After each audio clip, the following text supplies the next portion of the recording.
Caitlin, what was your reaction when you saw the USA team yesterday, the roster come out? Yeah, I think I'm excited for the girls that are on the team. I know it's the most competitive team in the world, and I know it could have gone either way of me being on the team, me not being on the team. So, I'm excited for them. I'm going to be rooting them on to win gold. I was a kid that grew up watching the Olympics, so it'll be fun to watch them. What was your level of disappointment not hearing your name on the roster? Honestly, no disappointment. Like, I think it just gives you something to work for. It's a dream. Hopefully one day I can be there, and I think it's just a little more motivation.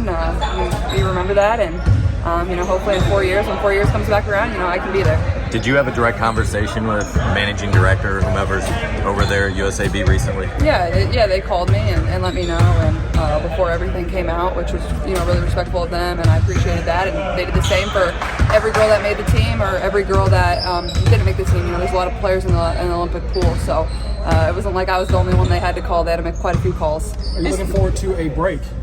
From Olympic action, basketball in general, I guess. Absolutely. It's going to be really nice. I've loved competing every single second, but it's going to be a great month for my body to, first of all, get rest and get healthy and just get a little time away from basketball and the craziness of everything that's been going on, and, just find some peace and quiet for myself.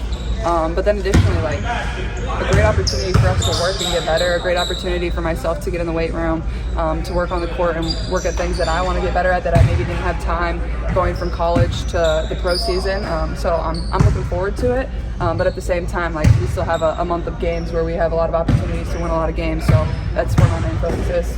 What was it like to try to prepare for Team USA? You were in Cleveland when they were hosting camp, but obviously you had other things in your mind. I think Final Four is a big deal.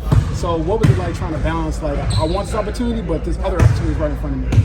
Yeah, I don't think there was a preparation. It was more just go about my business how I have my entire career, and if that's the opportunity I get, great. If I don't get that opportunity, there's still a lot of positives, and the time that I'm going to have off, the opportunity to be motivated to hopefully achieve that at some point in my career. And but yeah, I think a lot of my focus was on my college season. I didn't have time to go to a training camp, and then obviously it was a quick turnaround to come here. So I think it's just a good motivation for us. And then we all know how talented that team is. You look at that roster, and a lot of players I've already had the opportunity to play in this league that are just so good. And I know they're going to go out there and dominate, and I'm going to be watching and cheering for them. So it'll be a lot of fun.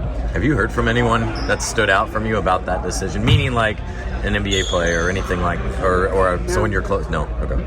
We're talking in a lot of ifs here. I know you just said you would like that rest, but if there is a player on that roster that's too injured to play and they call you, what would your reaction be? Yeah, I think it would be a great opportunity. A lot of ifs. So, my main focus is on the fever. That's what it is. If USA basketball needs something, I have a great relationship with them. But the 12 they have selected are really, really great players. So I think they're in pretty good hands. A great coach, Cheryl's a great coach. Selection committee did a really good job. So, just focus on the fever and what we can do to be better.